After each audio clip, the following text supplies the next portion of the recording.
Okey, Assalamualaikum. So, kita sambung dengan subtopik 1.3 lagi. Okey. So, kita pergi kepada Arrhenius equation. So, apa yang dikatakan dengan Arrhenius equation adalah K is equals to AE to the power of negative EA over RT. Okey. So, ini yang Arrhenius equation.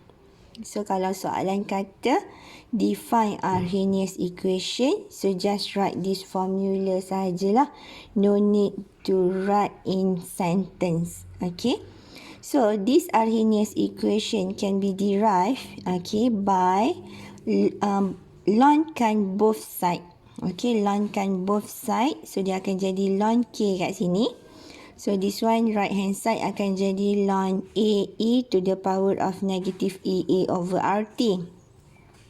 So, as we know that A dengan E ni adalah multiplication. So, bila kita nak separatekan, dia akan jadi plus lah kat sini. So, dia akan jadi ln A plus ln E to the power of negative EA over RT. Okay. So, yang ini saya bawa ke depan. So, dia akan jadi negative EA ln A minus EA over RT ln E. So, as we know that ln ini adalah log base E kan. So, log base E dengan E adalah sama juga dengan 1. Okay. So, kali dengan ni dapatlah ln A minus EA over RT sahaja. Okay. So, kita dapat ln K bila kita susun balik. Negative EA over R. So, saya factorizekan 1 over T kat sini. So, dia akan jadi plus ln A. So, kita dapatlah the derivation of Arrhenius equation. So, ini adalah formula yang kedua yang kita guna pakai. So, macam mana derive daripada Arrhenius kepada formula kedua dan formula ketiga dan seterusnya ni wajib tahu. Okey? Sebab soalan selalu keluar macam mana nak derive benda ni. Okey. So, untuk formula yang kedua ini, since that dia melibatkan graph, so kita boleh buat y is equals to mx plus c. So, this y is equal to mx plus c is a straight line graph. So, bila kita plot a graph ln K versus 1 over T lah ni, okay, ln K versus 1 over T, kita dapat a negative slope sebab negative EAR over R ni adalah gradient negative slope. So, ln A adalah intersection of Y lah kat sini. So, gradient kat sini adalah M, sama juga dengan negative EA over R. So, R here is 8.314. The unit is joule per mole per Kelvin. Okay. So, in this semester, the R value is 8.314. In last semester, the R value is 0.08206. But the unit is ATM liter per mole per Kelvin, right? For this semester, the R value we use is 8.314 joule per mole per Kelvin. Okay. So, nak dapat berapa gradient Y2 minus Y1 over X2 minus X1. So, equals to EA. So, negative here is not a value. Okay. Negative here to show that the gradient is a negative slope. Okay. So, here K actually is a rate constant. So, A here, the capital A, okay, is Arrhenius constant. E adalah exponent. EA is an activation energy. So, R is 8.314. The T value is absolute temperature. Absolute temperature means that in Kelvin lah. Kalau temperature sahaja in degree Celsius. Okay. So, kita dah dapat dua formula kat sini. Kena hafal lah. This first formula, this is the second formula. Then, we derive the second formula untuk dapatkan the third formula.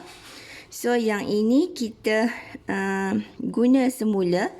So, this is the equation 1. So, saya labelkan this is ln K1 is equals to EA over R is constant. 1 over T1 plus ln A. So, this is the first equation.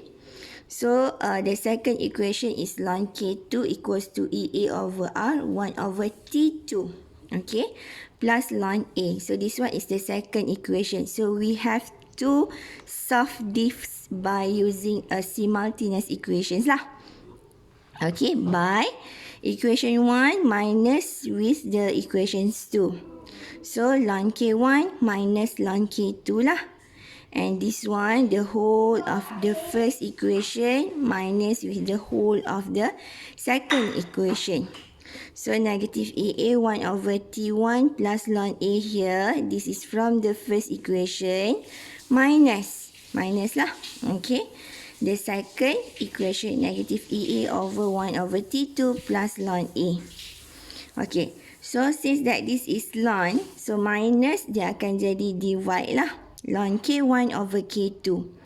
So, this one yang sama je lah. Negative EA over R 1 over T1 plus ln A. So, here negative dah jadi positif. EA over R of 1 over T2. So, here negatif, positif dia dah jadi negatif lah kat sini. So, dia jadi negatif ln A. Okay. So, positif ln A, negatif ln A, kita boleh cancel. So, kat sini, saya keluarkan negatif EA. Yang ni ada EA over R. Yang ni pun ada EA over R juga kan. So, sama jugalah EA over R 1 over T1 plus EA over R 1 over T2. So, since that dia sama, so kita factorizekan lah. So, factorizekan EA over R. So, kat sini positif. So, dia akan jadi 1/2. Sini negatif. Dia akan jadi tolak 1/1 lah. Ataupun boleh juga macam ni. Ln K1 over K2 nak buat negatif EA over R. So, kita factorizekan sini. So, dia akan jadi 1/1 tolak 1/2 lah. Negatif dia akan jadi positif kat sini. Boleh juga. Tapi kat sini negatif lah. Bila negatif dia akan jadi T1 minus T2. Bila dia positif dia akan jadi T2 minus T1. It's better to use this one lah. Okay. So, macam mana nak derive, kena ingat lah. So, kita ada 3 basic formula yang kena hafal dekat sini. So, the first one is this. This is the second one. And this is the third one. Wajib kena hafal. Okay. So, lepas ni kita tengok soalan pula. Macam mana soalan ni nak guna formula mana? Formula 1 ke, kedua ke, ketiga. Okay. Make sure you hafal dulu these 3 formula.